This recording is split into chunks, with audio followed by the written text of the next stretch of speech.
Hello friends, today we will continue our chapter Atoms and Molecules. This is the fourth video and the last video of this chapter. So in this video we will learn about formula of simple compounds, जिसमें हम ये जानेंगे कि आखिर जो फॉर्मूले हम लिखते हैं किसी भी कंपाउंड के वो किस तरीके से बनते हैं. And after that we learn about mole concept, जो कि इस चैप्टर का सबसे इम्पॉर्टेंट टॉपिक है, जिससे मोस्टली न्यूमेरिकल्स आते हैं. तो चलिए स्टार्ट करते हैं फॉर्मूला किस तरीके से बनते हैं उसको समझते हुए. और इसे समझने के लिए हम एक रिएक्शन देखेंगे क्लोरीन एंड कैल्शियम के बीच में. अब क्लोरीन का क्या है कि उसका जो आउटर मोस्ट शेल है उसमें सिर्फ 7 इलेक्ट्रॉन्स हैं और उससे एक इलेक्ट्रॉन एक्स्ट्रा चाहिए जिससे उसका ऑक्टेट कंप्लीट हो जाए और वो स्टेबल हो सके. बट यहाँ पे उसे जो चीज चाहिए वो है इलेक्ट्रॉन, और इलेक्ट्रॉन नेगेटिवली चार्ज होता है. एंड दैट्स वाई, क्योंकि इसके पास एक एक्स्ट्रा नेगेटिव चार्ज आ रहा है, इसका जो ओवरऑल चार्ज होगा वो -1 से इंक्रीज हो जाएगा. तो हम इसे कहेंगे -1 चार्ज. नाउ जब भी कोई एटम इलेक्ट्रॉन को गेन करता है या फिर लूज करता है तो वो आयन फॉर्म करता है. अगर वो इलेक्ट्रॉन को गेन करता है तो वो एनायन फॉर्म करता है, बिकॉज उसके ऊपर नेगेटिव चार्ज आ जाता है. तो यहाँ पर एक क्लोरीन का एनायन बना है. ऑन द अदर हैंड अगर हम कैल्शियम की बात करें तो कैल्शियम के पास ये 2 एक्स्ट्रा इलेक्ट्रॉन है जो उसे अपने ऑक्टेट से बाहर निकालने हैं जिससे उसका ऑक्टेट कंप्लीट हो सके.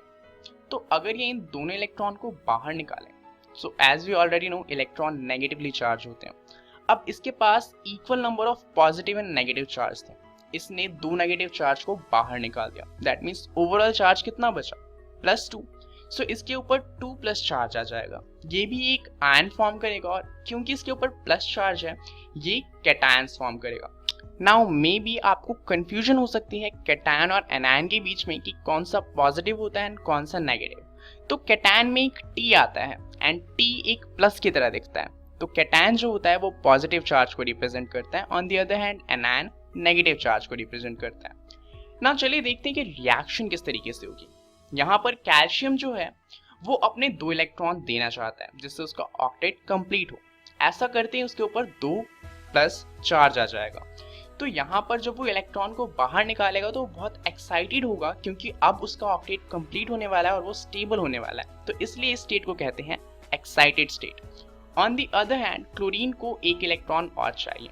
तो कैल्शियम क्या कहेगा, मेरे पास एक्स्ट्रा इलेक्ट्रॉन है और तू ले ले उस इलेक्ट्रॉन को. बट क्लोरीन कहेगा कि मुझे सिर्फ एक इलेक्ट्रॉन चाहिए. तो यहाँ पे कैल्शियम का क्या कहना है कि मेरे पास 2 इलेक्ट्रॉन है, मैं तो 2 इलेक्ट्रॉन दूंगा. तो कैल्शियम ये कहेगा ओके, एक इलेक्ट्रॉन मैं ले लेता हूँ, एक इलेक्ट्रॉन मेरा फ्रेंड ले लेगा. तो यहाँ पे क्या होगा, कैल्शियम को 2 इलेक्ट्रॉन देने थे तो वो 2 इलेक्ट्रॉन तो दे ही रहा है. वो एक क्लोरीन को दे या 2 क्लोरीन को, it doesn't matter for calcium. But on the other hand जो दोनों कैल्शियम है वो जब एक इलेक्ट्रॉन लेंगे तो दोनों का ऑक्टेट कंप्लीट हो जाएगा. तो यहाँ पे क्या होगा, एक दोनों के बीच में बॉन्ड फॉर्म हो जाएगा बिकॉज कैल्शियम के ऊपर पॉजिटिव चार्ज एंड क्लोरीन के ऊपर नेगेटिव चार्ज आ जाएगा जो आपस में अट्रैक्ट करके एक बॉन्ड बना लेंगे.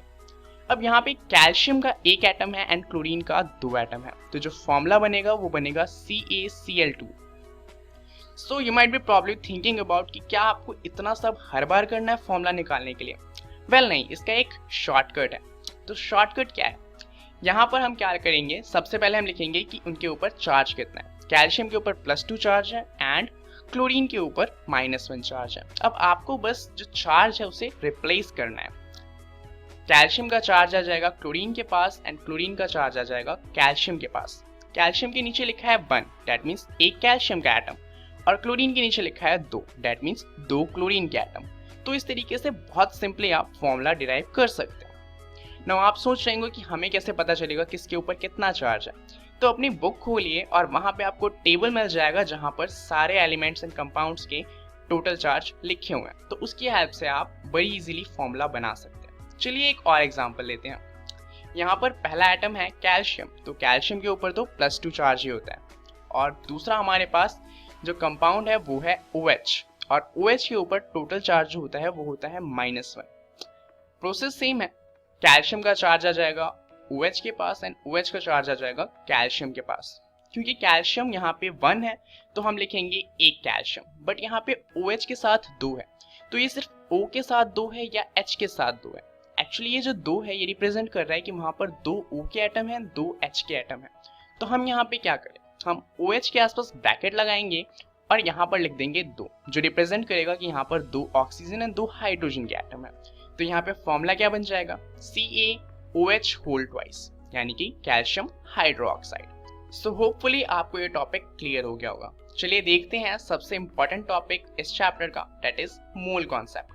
नाउ मोल कॉन्सेप्ट को स्टार्ट करने से पहले आपको कुछ चीजें जाननी है। The first thing is Avogadro's number, जिसे हम N, जिसके फुटर पे A लिखा होता है, उससे रिप्रेजेंट करते हैं, दैट इज Na। इसकी वैल्यू होती है 6.022 इंटू 10⁻23।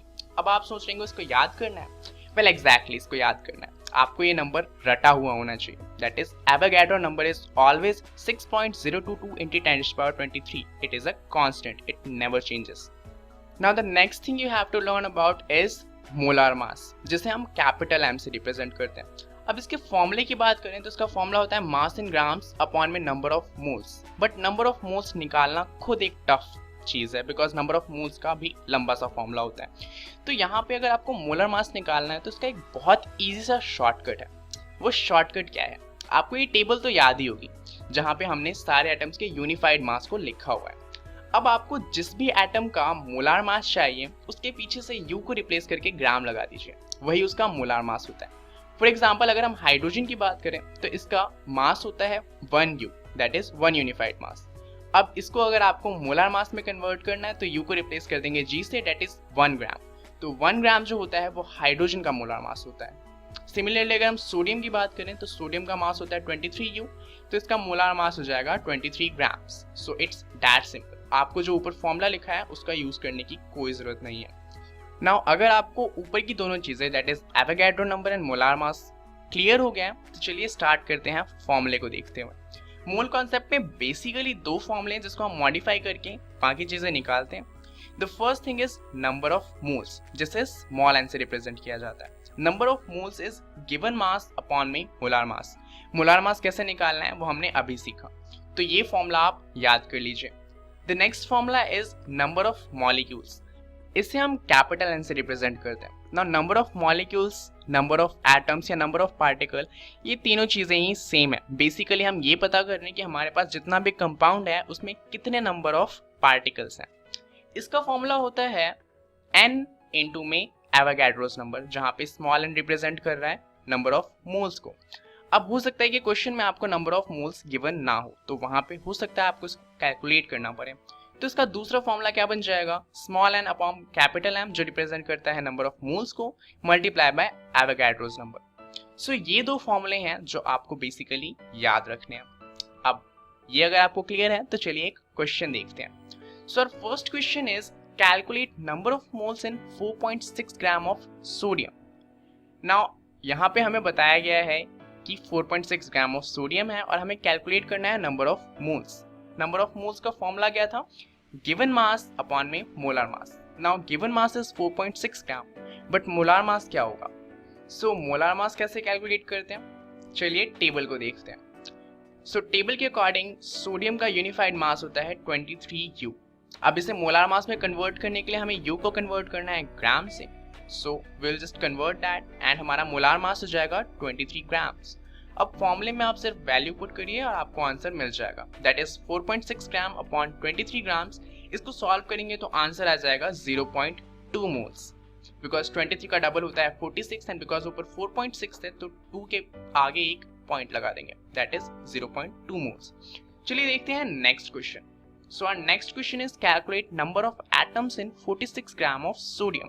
तो हमें 46 ग्राम सोडियम दिया हुआ है और हमें पता करना है कि उसके अंदर कितने नंबर ऑफ सोडियम की एटम्स हैं। सो चलिए कैलकुलेट करते हैं। फॉर्मूला क्या होता है, N इंटू एवोगैड्रोस नंबर, जहां पर स्मॉल n रिप्रेजेंट करता है नंबर ऑफ मोल्स को, बट हमें नंबर ऑफ मोल्स गिवन नहीं है। तो इसके लिए हम यहाँ पर दूसरा फॉर्मूला यूज करेंगे, that is small m upon capital M into Avogadro's number, where small m is what, it is given mass upon में capital M is molar mass. Now last question में हमने सोडियम का molar mass निकाला था, that is 23 grams. तो चलिए इसको put कर देते हैं। तो यहाँ पे नंबर ऑफ मोल्स कितने हो जाएंगे, 46 ग्राम that is given mass upon में 23 ग्राम इज मोलार मास। अब इस नंबर ऑफ मोल्स को अगर कन्वर्ट करना हो नंबर ऑफ एटम्स में तो इसको एवोगैड्रो नंबर से मल्टीप्लाई करते हैं। तो कैपिटल एन की क्या वैल्यू हो जाएगी 46 ग्राम upon 23 gram into Avogadro's number. यहाँ पे एवोगैड्रोस नंबर की वैल्यू लिख दीजिए। अब अगर आप इसको सॉल्व करेंगे तो 46 अपॉन 23 इज 2। सो आंसर क्या हो जाएगा 2 इंटू 6.022 इंटू 10⁻23।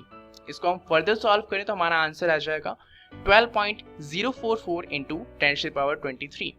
ना इसे आप और स्टैंडर्ड वे में लिख सकते हैं, दैट इज 1.2044 इंटू 10⁻24। बट अगर आप आंसर यहीं पे छोड़ते हैं तो भी आपको पूरे नंबर मिल जाएंगे। सो इस वीडियो में हमने क्या क्या सीखा? The first thing we learn about is formula of simple compounds and after that we learn about mole concept. That's it for this video. Thank you.